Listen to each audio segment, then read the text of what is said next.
I've already started Vlogmas and I didn't realise. Hello everybody, welcome back to my Vlogmas videos. Today's book is the exceptional Sophia Beaufont Book 4.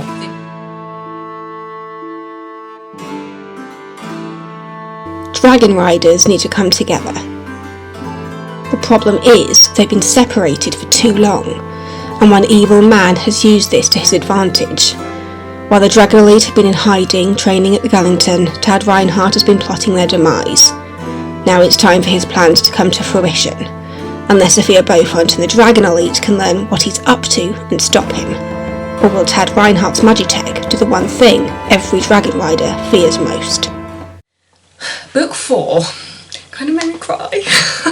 Basically, they find out that there's not many dragon eggs left, and so Sophia has a mission to go and get the last remaining dragon eggs from Tad Reinhardt's secret bunker.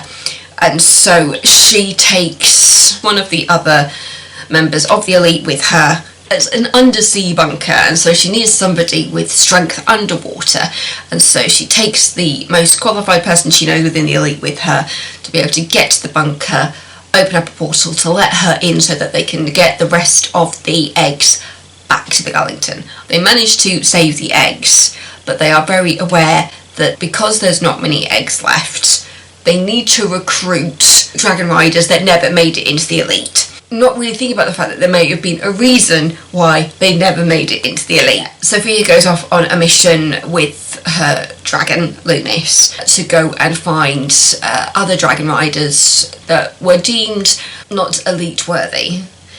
And it was through that she learns that maybe there are some people out there who just weren't meant to serve the way that the elite does. So when she comes across somebody who, he's obviously been targeted by Tad, he has a bit of magical tech which you find out can basically sever the connection between the Dragon Rider and their dragon, and when Sophia gets hit by it and she and Lunis's connection is severed, and that moment where they just realise how alone they are, that's the bit that really made me cry. Oh my goodness, it was really, really difficult to read that because it was just like, I feel so invested in these characters right now. So at that point when you see both Lunis and Sophia completely separate from each other, they can't even read each other's minds anymore, there's absolutely no connection. Sophia describes it as being like a dark hole in her soul because she feels like she's been severed from part of herself. And this story really focuses on that relationship between Rider and Dragon, not just Sophia, to the other members of the elite connections with their dragons, and also the other people who didn't make it into the elite, the ones that were a little bit more stealthy and were just there going, we are not meant to serve others, we are meant to serve each other, which is what the guy that they go after says when he is confronted about joining the elite again, and he was there going, no, me and my dragon are meant to serve each other, we are not meant to serve the world. And that's the point when Sophia's just like, oh, okay, we're completely barking up the wrong tree here. There were people out there who were just not meant to be in the elite, and Tad Reinhardt was one of them. And when you find out the story about what happened to Tad and his dragon, when his dragon died, when it comes to like a rider and their dragon, if one of them dies, the other one is supposed to die as well, like within a relatively short span of time.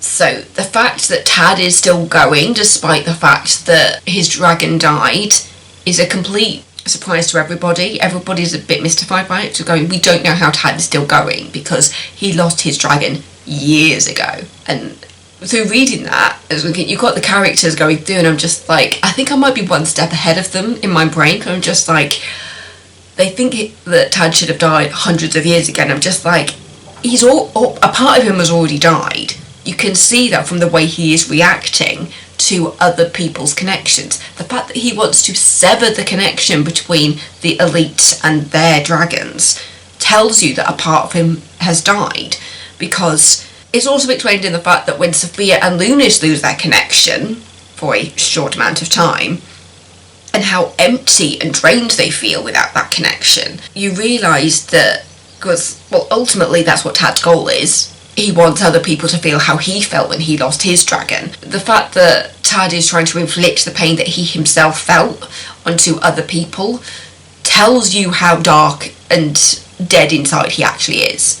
Because he's there going, if I can't be happy, no one else can be happy.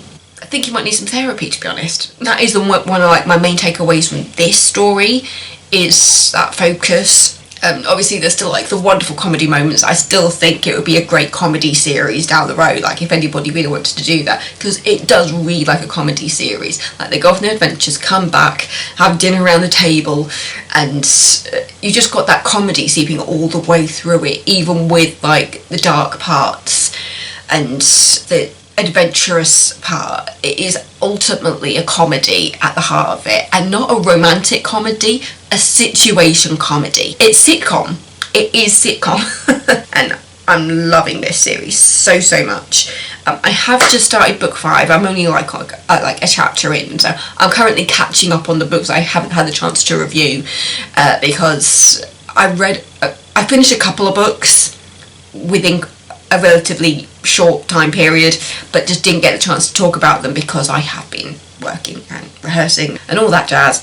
The Exceptional S. Beaufont book 4, it's available on Kindle. Because my version of this is all the books in one, it's like 3,000 pages or something. It'll tell me on Kindle because I read it on my phone. I'm on chapter 2 of book 5, and I am on page 991 of 3,136. So about a third of the way in. But yeah, Sophia would have been a role model for me growing up, and I think if she could be a role model for other people, just seeing her coming of age story through this book and her relationship with Lunis and her relationship with the other Dragon Riders, and how it really just come across as like a sibling family dynamic rather than a romantic one. I like the fact that I started book 5 and there has been no hint of a romance yet. I say at the moment because I don't know if there will be going further into the books, but at the moment there is no hint of like a romance on the horizon. So the fact that it's showing that there doesn't need to be a love story there, I find quite empowering as well. Yeah, so thanks for watching. Don't forget to subscribe if you're not already. But yeah, I'll see you tomorrow with another day of Vlogmas.